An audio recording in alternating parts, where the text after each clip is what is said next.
Hi guys, and welcome to Norwegian Modeling Bench. This is Kenneth, and today we have the 11th installment in the build series of the BB-63 USS Missouri. And this will be the last build installment before showing the final product. So in this installment I'm looking at all the guns that go around the ship, small and big ones, and some PE work and minor details that go on some of these guns. So I hope that you enjoyed this installment, and please like and subscribe and comment. First out is the 5-inch twin guns that you have 10 of around the ship, and they are all, well, not all, they have 4 different variants at least. Since I'm using the Pontos detail upset for the kit, there are also barrels and so on that you can replace with brass barrels instead of the plastic ones. So what's important here is, of course, to line up the barrels, both in the same elevation and that they point in the same direction. So as you saw, I used the square edge to do that work.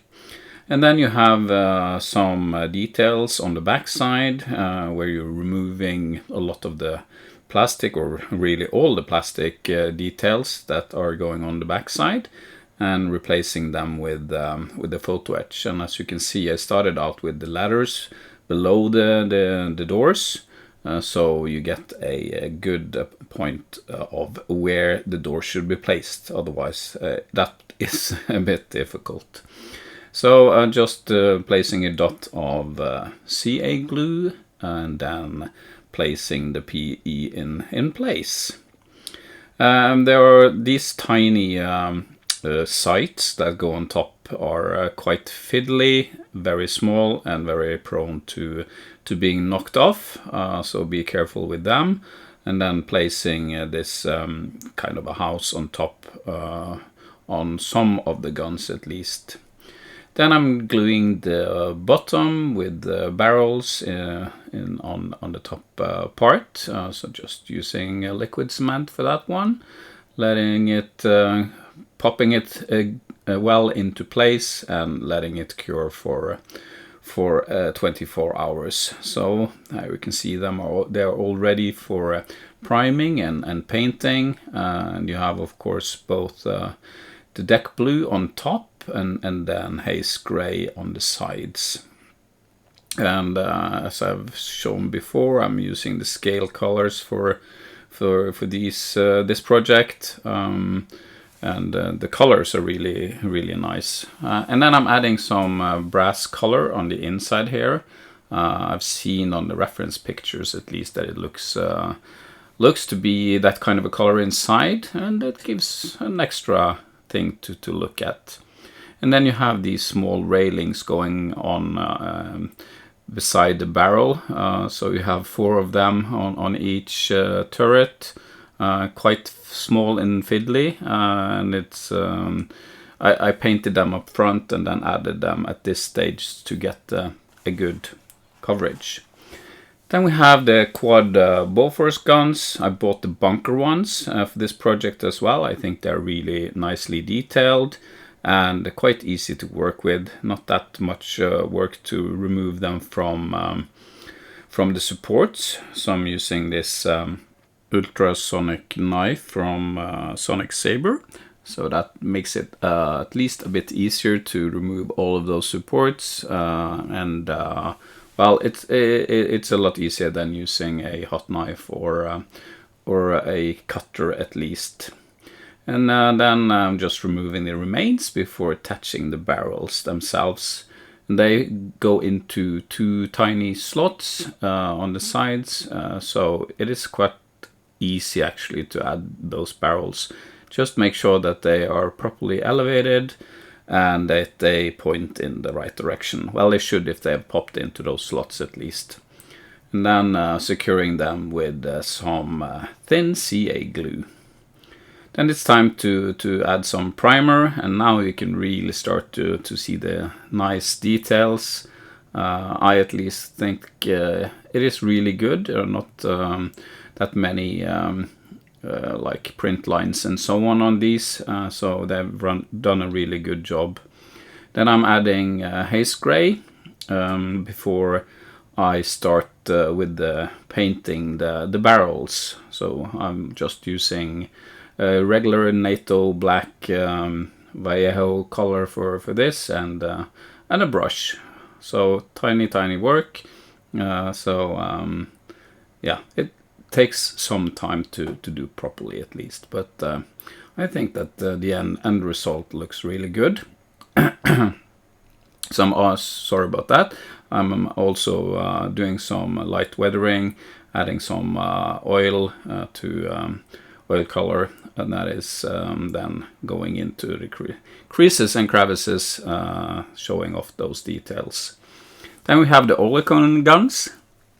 These are the Mark IV type that go on this at this late stage, so not the same as I did for the CV6. And again, using the ultrasonic knife to remove the supports. They are a bit more fiddly than the Bofors guns to remove those supports. There are quite a few of them, but the details on these are quite good. Some are of course exaggerated a bit, like the nuts and bolts on the shield and the cross braces on the back side. But again, if you didn't see them, you would think that, okay, why are they not present? So that's always the balance in this scale. And then again, some NATO black on the barrels, and on these ones there are quite a few angles that you need to paint. So take your time, and it will look good. And then for the main turrets, and of course you have 3 ones. They are all different. Adding some PE on top, so scoring the backside to get a good bond between the plastic and the PE. Using E6000 for this as well as for all big parts and things that I need to be able to adjust afterwards. And then I also saw that the PE was a bit too big, so I'd also filed down a bit on the front side towards the openings for the barrels.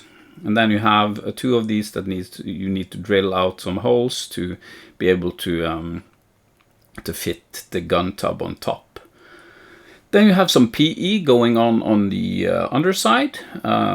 Quite easy ones. Just get them in the right place, and there are nice slots in the PE that shows you where to place them, so it shouldn't be a big of an issue. Securing them again with thin CA glue before moving on with the ladders, which it's not my favorite job, but okay. And you have a lot of them on these turrets, so be sure to properly position them, get them straight, otherwise it will be very visible at least.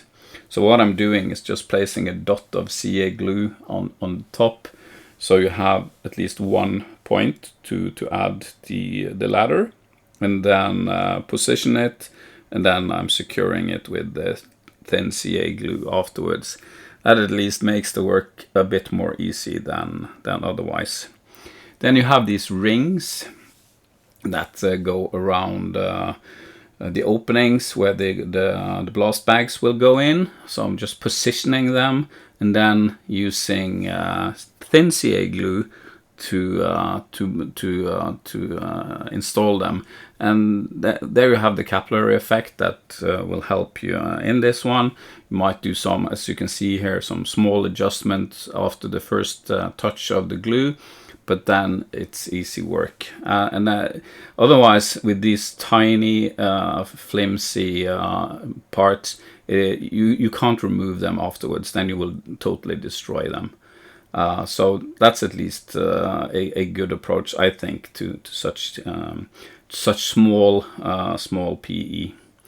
Then we have these smaller cranes that go on the side of the turrets, and again you have 3 different types of where these are placed and how many and so on.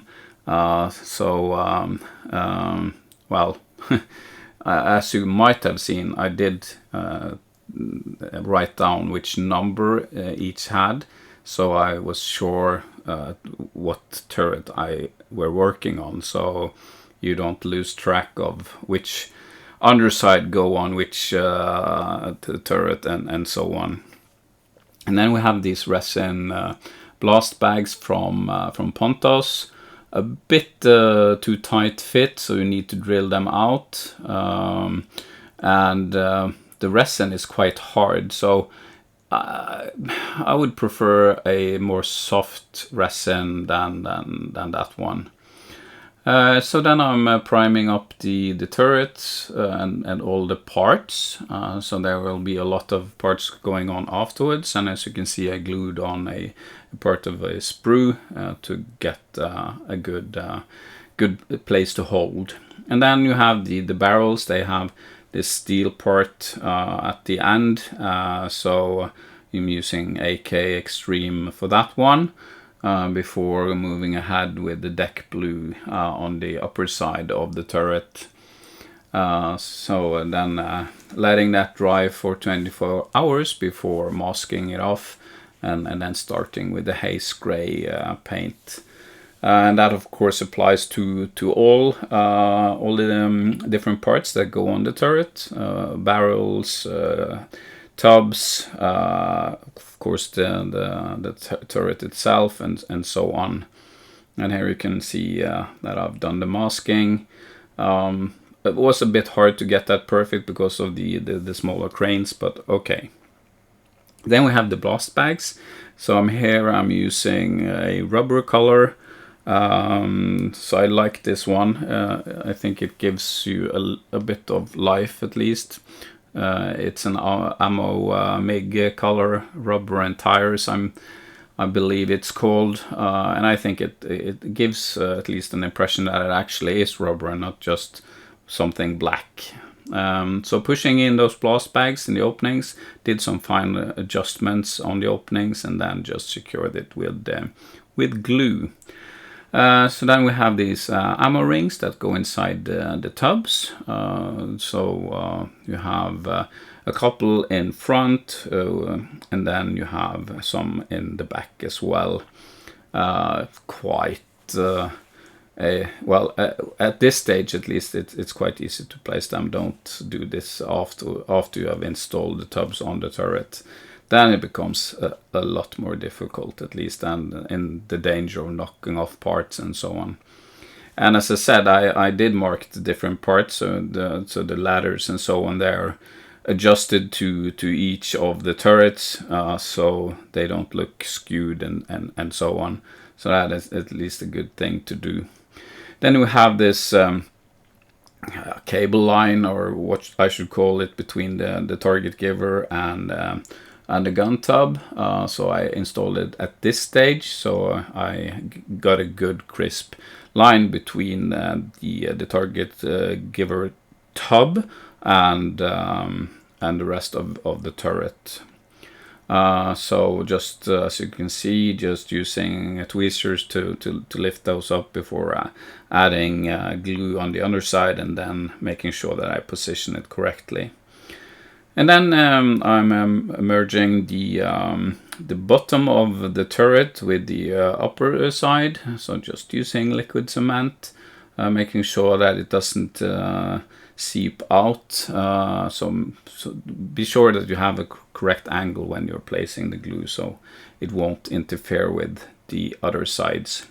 Then we have these really small railings going on the outside or the upper side of the turret. So here I'm using Annie's tweezer, and they are really good for small work like this. They're pointy and sharp, so I can definitely recommend taking a look at them. Then we have the life rafts with the PE for the, well, what should I call it, the things that secure the life rafts. They were kind of a pain in the you know where. to get positioned correctly, and I had to snap off some of it so it wouldn't look too exaggerated, but otherwise no big issue there. And then the big job of adding the barrels to the turret. So as you can see, I'm using E6000 inside the blast bags, so I have glue that gives me some time to work and position the barrels themselves, and really just pushing them inside, positioning them in both so they point in the same direction and have the same elevation. I'm also using, as you can see soon, this the sanding stick, so I place the barrels on top of that so they all get the same elevation at least. So as long as they point in the same direction, you can rest it on something like this, so they will all the gravity will at least pull them down, so they will be more or less in the same elevation. And then after a while I secured it with some thin CA glue. Then we have the floater basket nets that go on the back side. So these have been made a long time ago, and really this entire process of making the guns has been done over months. So that's something I definitely recommend doing. Do not wait until the end of your project when you want to install the guns to make them. This takes a lot of time, and of course when there are several guns it becomes a bit tedious and you're repeating yourself a lot. So make sure that you have some time to make this. So start out really early in the build process and start making them. For some of the ships, for example, if you're making 40 or 50 Oerlikon guns, I can tell you that that's definitely going to strain your patience. So that is a recommendation from my side at least. And then I saw on the reference pictures that there was a lot of wear and tear on the upper side of the turret. So I tried to make, I used some aluminium color and a part of a sponge, and just made some impression at least that there were wear and tear. Hopefully successful enough and not too much. And then it's the weathering itself. So I'm using just some Abteilung colors, oil colors, with some mineral spirits or white spirit, and making sure that the different highlights and so on are in place. But it is definitely subtle. It's not stark in any way. So as you can see here, before at least adding a varnish, it looks okay, I would say. So this is the end of this installment. As I said in the beginning, this is the last build installment. So the next one will be the full build with showing off the end product, and then all the different stages that I've been through building this one. So until next time, stay safe. And as always, I do appreciate comments and feedback on my work, what to improve both in terms of my work and the channel itself, videos and so on. So yes, until next time, stay safe.